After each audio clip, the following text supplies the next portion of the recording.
Halo semuanya, hari ini aku mau sharing melanjutkan review buku, yaitu buku Bishop Dag Heward dengan judul Mereka yang Mengabaikan.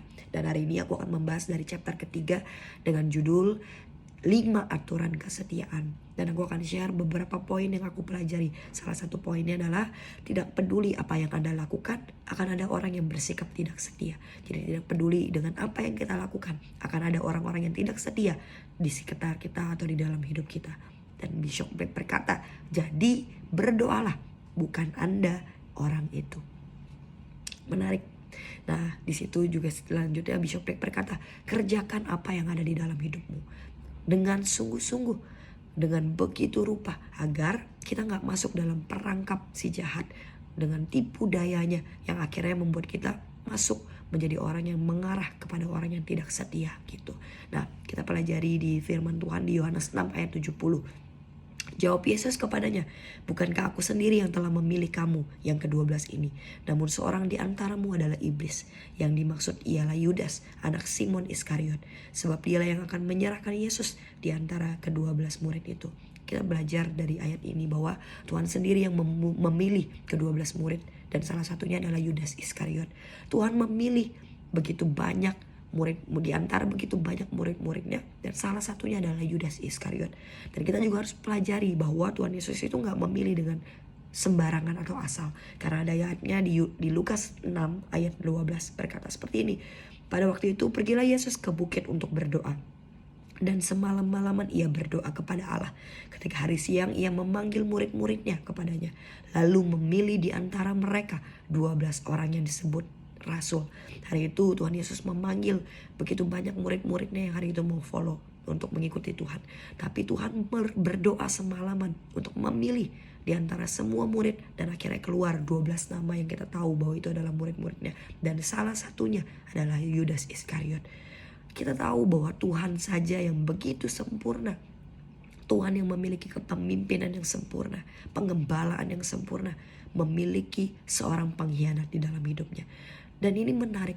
Yang saya mau bahas adalah pastikan bahwa diri kita gak menjadi the next Yudas. Pastikan bahwa hidup kita gak dipakai untuk yang namanya menjadi pengkhianat. Karena apa? Karena ada kemungkinan-kemungkinan yang mungkin saja akan ada pengkhianat di dalam hidup kita. Dan it can be us, it can be yourself, it can be me, it can be everyone. Dan pastikan sekali lagi bahwa itu bukan kita gitu. Nah, aku mau share juga yang berhubungan dengan poin ini. Pastor Barry pernah khotbah tentang bahwa setiap kita ini bisa menjadi Yudas. Pastor Barry hari itu berkhotbah dan berkata bahwa ketika Tuhan memilih Yudas at the first time, Yudas itu punya hati yang murni. That's why Yudas dipilih di antara begitu banyak menjadi salah satu dari ke-12 murid Tuhan. Jadi Tuhan hari itu memilih Yudas ketika Yudas hatinya masih murni. Yudas gak pernah berencana untuk yang namanya mengkhianati Yesus. Mungkin berpikir saja mungkin gak gitu loh. Mana ada sih murid atau yang ketika mau masuk ke dalam tanda kutip gereja udah pemikiran awal, dia aku akan mengkhianati. Gak ada orang yang seperti itu. Gak mungkin ada. That's why sama seperti Yudas. Yudas pun gak pernah berencana untuk yang namanya mengkhianati Tuhan ketika dia mengikuti Tuhan gitu. Nah, di sini aku belajar dari khotbah Pastor Barry bahwa mungkin ada berantakan peristiwa yang akhirnya menjadi celah buat si jahat, yang akhirnya memakai Yudas untuk yang namanya dipakai untuk yang namanya menjadi pengkhianat bagi Tuhan Yesus. Kita bisa belajar dan melihat dari kisah ketika hari itu Yudas memiliki pandangan yang berbeda dengan Tuhan, di mana ada kisah seorang wanita yang mengurapi kaki Tuhan dengan minyak narwastu. Hari itu Yudas berkata itu adalah pemborosan. Padahal hari itu Yudas adalah seorang pencuri. Di Yohanes 12 ayat 5 sampai 6 berkata bahwa minyak wangi itu berharga sekali, harusnya dijual dan uangnya diberikan kepada fakir miskin. Ia berkata seperti itu bukan karena ia memperhatikan nasib orang miskin, melainkan karena ia adalah bendahara dan kadang-kadang ia mencuri uang kas. Hari itu Yudas memiliki selisih pandang atau cara pandang yang berbeda dengan Tuhan. Hari itu dia berkata bahwa itu adalah pemborosan. Pakai minyak narwastu yang mahal bukannya untuk orang-orang miskin, kelihatannya baik. dia memikirkan tentang orang-orang miskin tanda kutip. Tapi ternyata kebenarannya adalah hari itu dia memikirkan uang itu bukan karena orang lain, bukan karena orang miskin, tapi karena hari itu dia adalah seorang bendahara dan kadang-kadang ia mencuri uang kas hari itu di FAYH-nya. Jadi kalau saja hari itu Yudas bisa mendeteksi dirinya dengan rentetan-rentetan peristiwa yang ada.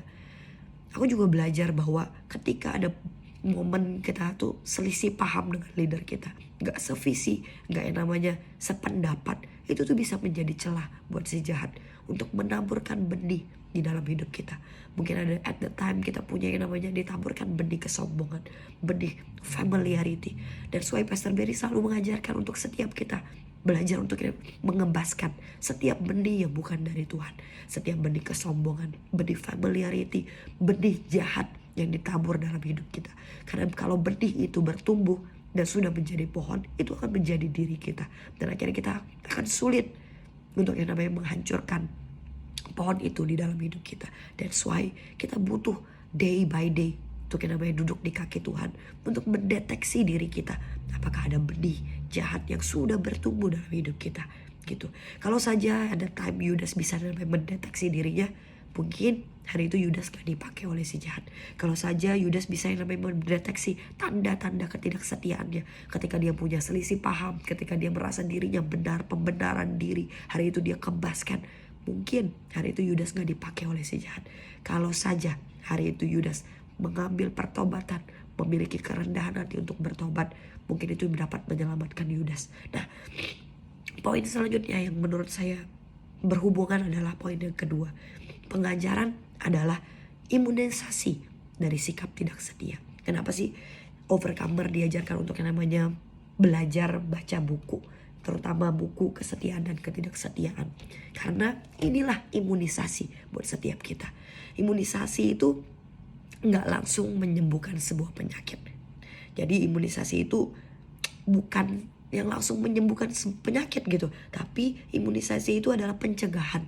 Jadi sebelum kita menjadi tanda kutip pemberontak, kita butuh mengimunisasi diri kita, melengkapi diri kita dengan pengajaran-pengajaran agar kita tidak menjadi orang yang tidak setia.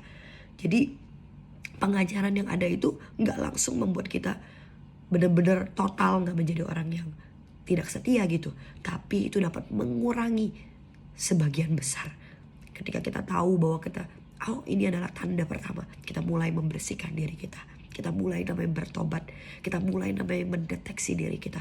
Oh, ini adalah ciri dari tidak setia, kita bertobat, and then benih itu akan hilang dari hidup kita. Jadi gereja itu, di buku ini Bishop Dave berkata, gereja itu harus punya hikmat untuk yang namanya mencegah masalah-masalah rohani. Kita harus bangkit dan menyediakan makanan yang baik buat hidup kita, buat kerohanian kita, dan punya imunisasi rohani dalam hidup kita.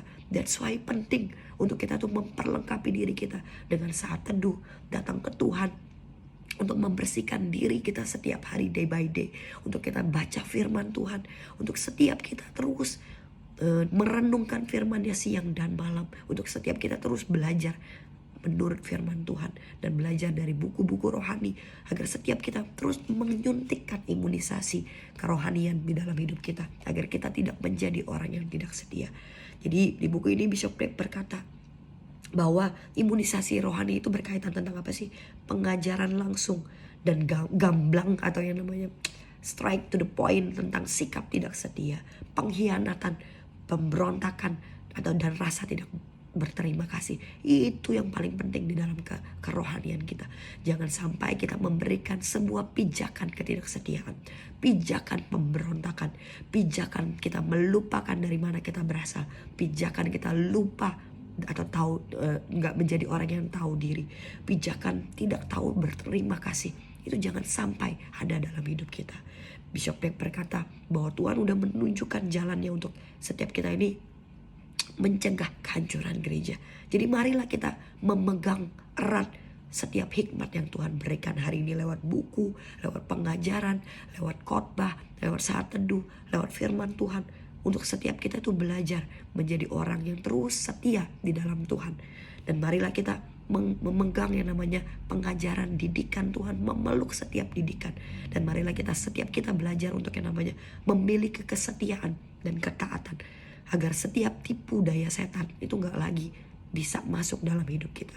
So aku belajar bahwa dengan kita gak mengabaikan, dengan kita di dalam hidup kita terus mengkoreksi diri kita, mengimunisasi kita dengan pengajaran-pengajaran untuk membuat kita nggak menjadi setia. I believe kita nggak akan pernah punya tanda kutip celah untuk dipakai si jahat, untuk menjadi si pemberontak, untuk dipakai untuk menjadi the next Judas. Tapi biarkan setiap kita day by day duduk di kaki Tuhan selalu mau dibersihkan, agar setiap kita nggak menjadi the next Judas. Tapi biarkan setiap kita memegang erat kesetiaan di dalam hidup kita. So I hope dari video ini bisa memberkati setiap teman-teman. God bless you setiap teman-teman.